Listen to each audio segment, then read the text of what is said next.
इस लेक्चर के बाद आई गारंटी आपका जीडीपी, जीएनपी, जीवीए के बीच जो कन्फ्यूजन है, किसको जीडीपी बोलते हैं, किसको जीएनपी बोलते हैं, वो हटने वाला है।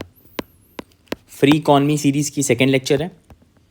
चलिए, नेशनल अकाउंटिंग सिस्टम या तो हम जीडीपी से कर सकते हैं या जीएनपी से कर सकते हैं। यह है ग्रॉस डोमेस्टिक प्रोडक्ट, यह है ग्रॉस नेशनल प्रोडक्ट। अब देखिए, सबसे पहली चीज़, जब जीडीपी की बात करेंगे तो डोमेस्टिक यानी कि डोमेस्टिक टेरिटरी की बात कर रहे हैं, ठीक है, हमारे भारत के बाउंड्री में, ठीक है, बाउंड्री के अंदर।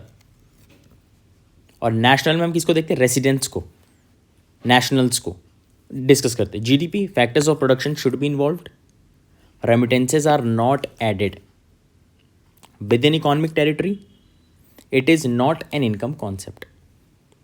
GNP, monetary value related to Indian, इसमें टेरिटरी का रोल नहीं है, इंडियन होना चाहिए। Remittances not added. आपको और एक टेबल के थ्रू समझाता हूँ। जीडीपी में क्या है, क्वेश्चन करना चाहिए आपको वेयर। फॉर एग्जाम्पल प्रीलिम्स में क्वेश्चन आ गया, is this included in GDP, आपका क्वेश्चन क्या होना चाहिए? वेयर, टेरिटरी में। जीएनपी में क्या होना चाहिए? हु, किसके लिए बात हो रही है, इंडियन रेसिडेंट है। GDP monetary value. जीएनपी क्या होता है? जीडीपी, ये GDP plus net factor income from abroad. अब देखिए, net factor income from abroad क्या होता है? It is the difference between income earned by company by countries resident from abroad and the income earned by foreigners in the country. Net factor income from abroad. GDP, all final goods and services. GNP, GNP used for national income calculation purpose. GDP अगर आप देखेंगे तो हम क्या बात करते हैं? दुनिया में टॉप 5 GDP में इंडिया आ गया है, तो used across the globe for comparative purpose of economies. तो GDP is most commonly used. Okay, चलिए, GDP equals to GNP in ideal case. अब आप पूछेंगे सर ये GDP plus net factor income abroad है, ये प्लस है, मतलब हमेशा जीएनपी ज़्यादा होगा? नहीं, ऐसा केस नहीं है। When GNP is greater than GDP, example in Japan, net factor income from abroad is positive. अगर इंडिया में net factor income from abroad is negative, then GDP is greater than GNP. This is India's case. Am I clear? Gross versus net, हम क्या देखें? Gross domestic product, GDP, ठीक है। अगर इसमें net domestic product आ जाए तो gross means total, net means gross minus depreciation, ठीक है। Net domestic product equals to GDP minus depreciation. Net national product equals to GNP minus depreciation. तो ग्रॉस माइनस डेप्रिसिएशन करने से, डेप्रिसिएशन यानी wear and tear of capital goods, net मिल जाएगा। अब हम पढ़ते हैं, ये थियोरेटिकल कॉन्सेप्ट्स हैं। Factor cost versus market price. Factor cost equals to cost of production like land, labour, versus market price. Market price, price expected to be paid by consumer, ठीक है। Am I clear in this? आगे चलें, GDP at factor cost देखें। GDP at factor cost equals to GDP at market price minus indirect taxes plus subsidies, ठीक है। अब GDP at market price क्या होता है? GDP at factor cost plus indirect taxes minus subsidies. अब देखिए,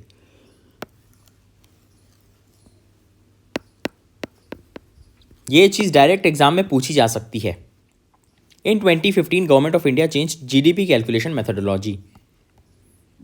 अब हम देखते हैं जीवीए। जीवीए मतलब क्या हो गया? कोई बता सकता है? ग्रॉस वैल्यू एडेड का मतलब क्या होता है? Gross value added versus GDP. Gross value added, it measures contribution to growth made by an individual producer, industry or sector.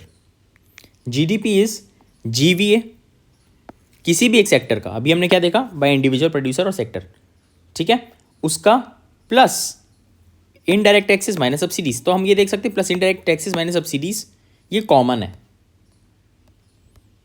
It gives a picture of rate of economic activity from producer side और supply side. GDP used for comparative purposes. Demand side picture of economy.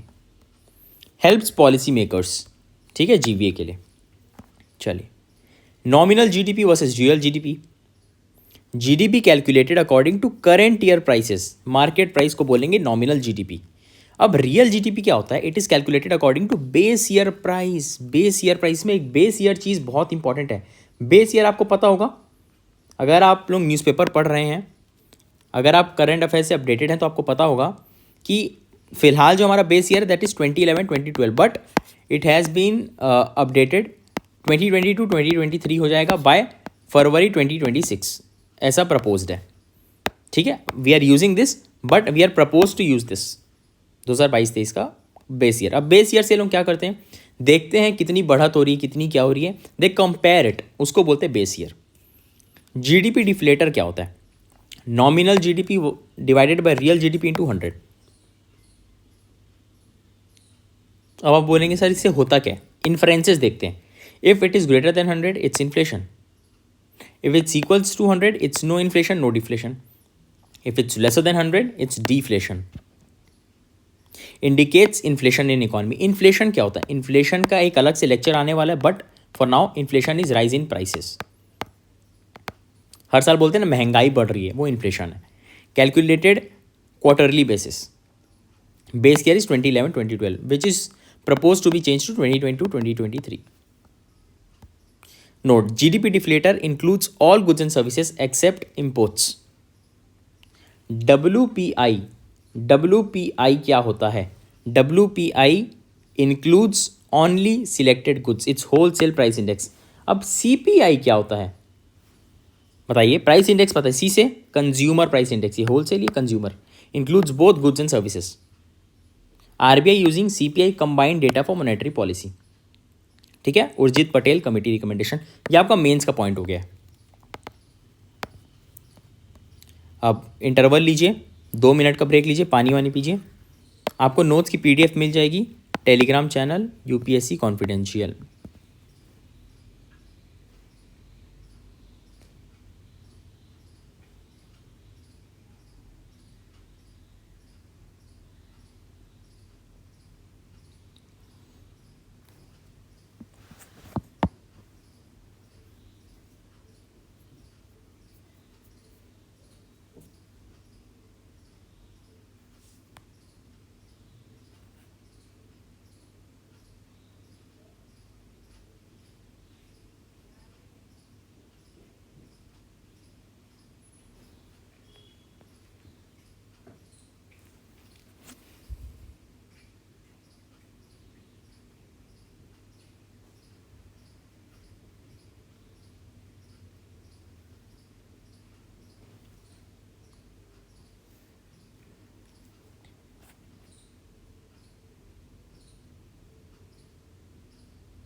चलिए we should start.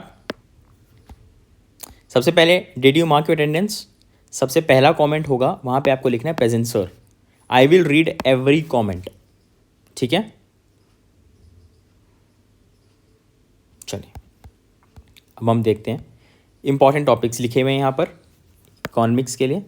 For exam purpose, national income, GDP GNP, balance of payments, foreign exchange rate, world trade organisation, regional trade agreements, black money economy, food processing, investment models. Very very important. इसके ऊपर तो बहुत बार questions आए हुए हैं। In fact in सब के ऊपर क्वेश्चंस आए हैं डायरेक्टली इनडायरेक्टली। ये टॉपिक्स बहुत इंपॉर्टेंट है। चलिए basics, how to understand the data.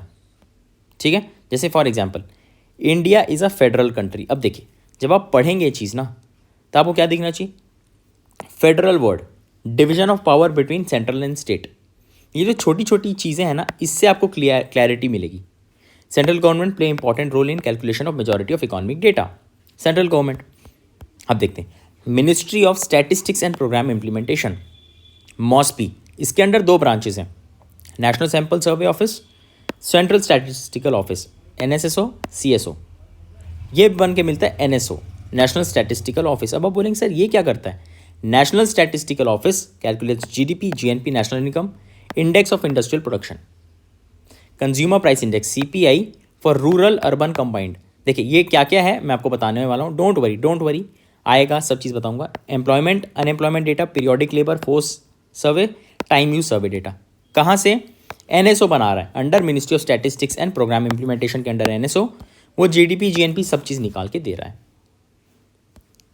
Ministry of commerce and industry MOCI, trade data, ठीक है, export plus import, index of 8 core industries. अभी 8 कोर इंडस्ट्रीज क्या है अभी इस लेक्चर में देखते हैं। होलसेल प्राइस इंडेक्स के बारे में आपको मैं बता चुका हूँ। मिनिस्ट्री ऑफ लेबर क्या निकालती है? CPI, consumer price index of agriculture labour, industrial worker, rural labour.